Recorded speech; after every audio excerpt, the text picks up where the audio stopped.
You are watching the Global Gamers Invitational Tournament brought to you by iFixit. SCVs for the real world. The Handsome Nerd attire for the handsomest of nerds. And Esports United, sponsored by Intel. This broadcast is also made possible by IC Cup TV, TeamLiquid.net, and of course, Blizzard Entertainment. Hello everyone and welcome back to Game 2 of the series between Mardow and his opponent Inuh. This is Mardow the Green Zerg against Inuh the Red Terran. Once again, we are in the Global Gamers Invitational qualifying round of 32, sponsored by iFixit, SCVs for the real world, and by the Handsome Nerd and Esports United. I would have to imagine that Mardow has chosen Scrap Station as he lost the previous game on Metalopolis to a very robust Terran mech composition. This is a totally random guess, but it tends to be the case in tournaments. Scrap Station very popular for Zerg because of that massive choke point.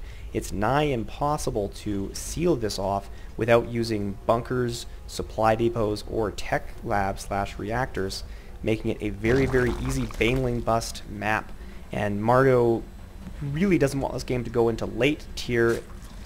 He doesn't want to have to deal with a Terran mech army in tier 2. Really the only strong, viable counter to those mass siege tanks and Thors is Ultralisks, and to a lesser extent, what are they called?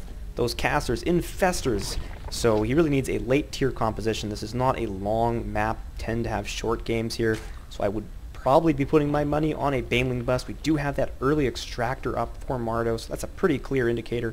Extractor before the spawning pool even laid down, so there it is. Almost certainly going to be seeing Speedlings and Banelings on this map. His opponent meanwhile throwing down the first barracks and a refinery of his own, so very, very standard Terran build at this point in time. Probably going to see an orbital command once this barracks is completed, and a scouting SCV on the way, a little bit of a late SCV.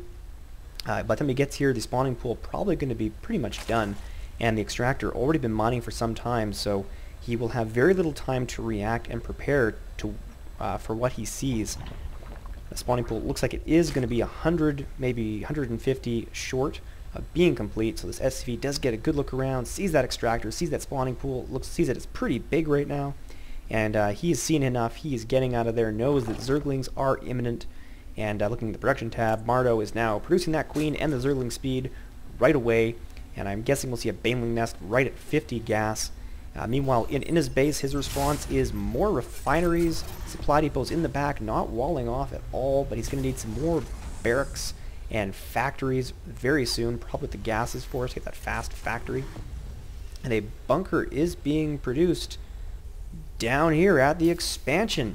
So I take it back. I thought that Inuh would recognize that this is a spawning pool very, very soon, with the extractor probably not going to be a fast hatchery, but he is getting nitro packs and reapers, so I think he has just completely misread what his opponent is doing. He's getting ready to deny that fast expansion, and to be fair, reapers are very, very good against Zerglings and Banelings, but once that speed is done, it's going to be a little bit too late. And these Reapers, just the wrong choice. The wall off still not complete. A third barracks, however, can plug this hole, and we will need to see a lot of Banelings for 1,000. I think that's 12 Banelings to put a hole in a barracks. But Zergling speed almost done. Once it is, I'm sure these Zerglings will move out. The Reaper is not in full retreat. It is in full retreat now, so the Reapers are getting out of there. This bunker has been salvaged. And Mardow looks like he is pushing out finally. His rally point is set all the way in front of his opponent's base, so he's definitely getting ready for early aggression. And there it is, a bunker to plug the hole. Totally wrong response here from Inuh. This really needed to be a barracks with a bunker behind it, but these Banelings going to easily bust that down. Looks like it's 8. Total is 9. So he is actually planning to take down a barracks, I think. Some more bunkers going in behind the first bunker, but unfortunately those are just not going to be enough, I think. So the Zerglings getting ready to engage. Not many Speedlings once these bunkers go down. And there's the hole. all but one of the bunkers goes down. This one isn't even finished building yet. The SCV's rushing off the line. They're going to be able to push back these Zerglings. He even traps it with a bunker. So these inside Zerglings going to be finished off. This Marine out just in time to fire at these. But this bunker is going down. The Hellion made it just in time. Can these SCVs and the Hellion hold off this Zergling incursion? More and more units of Mardow coming in. Mardow really needs to make this count or he's going to be eliminated from this series, but he has caught more SCVs. Bunkers being thrown up in a complete rush, trying to prevent this Zergling encroachment, but they are through once again, able to finish off that Marine. If they get this Hellion, I think that's going to be it. Nothing that Inuh can do, and he's lost so many SCVs, down to only 11 SCVs. The Hellion is finished, and these Zerglings do have free reign on the SCVs.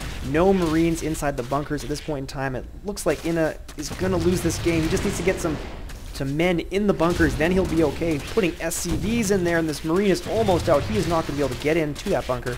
Has been retargeted, but it's too little, too late. Could not contain that Baneling bust in time, and Inuh is going to lose this match almost for certain. He is just out of resources, and some Banelings being morphed in for Mardow here, and he's easily going to take out either this bunker or any loose SCVs with those Banelings, and Inuh is going to lose this match. So a 1-1 tie between Inuh and Mardow here. We will be going on to a Game 3. The winner will advance to the round of 16. There's the GG from Inuh as the last of these Zerglings break down the wall, and there are no Terran units left to fight. So a good short match, kind of predictable, however, on this matchup, on this map rather. So we'll see if the Terran player here can try to get to the mid-tier where he can dominate Zerg. Probably going to see it on a bigger map. So be sure to tune in on IC Cup TV for Game 3. Once again, this is Mac, and this is the Global Gamers Invitational. And until next time, have a good one.